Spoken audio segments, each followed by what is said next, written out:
سوودانی هاوکاری دەگەێنێتە زیان لێکەوتوانی لافاوەکەی هەرێم تایبەت بە چارەسەری پرسی کورد دەم پارتی راپۆرتی خۆی پێشکەشی پەرلەمان دەکات.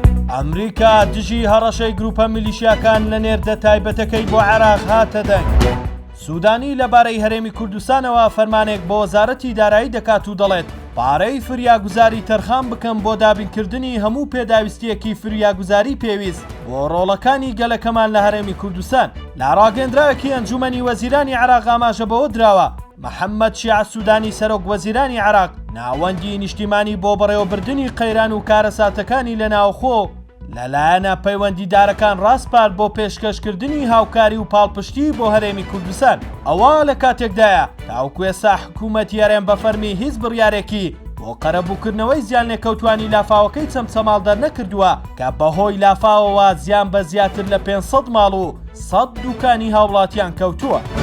سەبارەت بە چارەسەری پرسی کورد پارتی یەکسانی و دیموکراسی گەلان دەم پارتی راپۆرتی خۆی ڕادستی ئەمیندارەتی گشتی پەرلەمانی تورکیا کرد. ئامادەکردنی ئەم راپۆرتە لەلایەن دەم پارتیەوە لا چوارچێوەی کارەکانی کۆمیسیۆنی دیموکراسی و یەکگرتنی نەتەوەییدایە کە لە پەرلەمانی تورکیا تایبەت بە چارەسەری پرسی کورد دیاری کراوە و بۆ کاری هەمواری دەستور و یاساکان دروست کراوە. ئەمەش دوای سەردانی کۆمیسیۆنەکە دێت بۆ دیداری عەبدوڵڵا ئۆجەلان نەیمڕاڵی. لە راپۆرتی خۆیدا دەم پارتی وەک نوێنەری کورد لە پەرلەمانی تورکیا بەوردی پێشنیار و هەنگاوەکانی تایبەت بە چارەسەری پرسی کورد خستۆتە بەردەم پەرلەمان.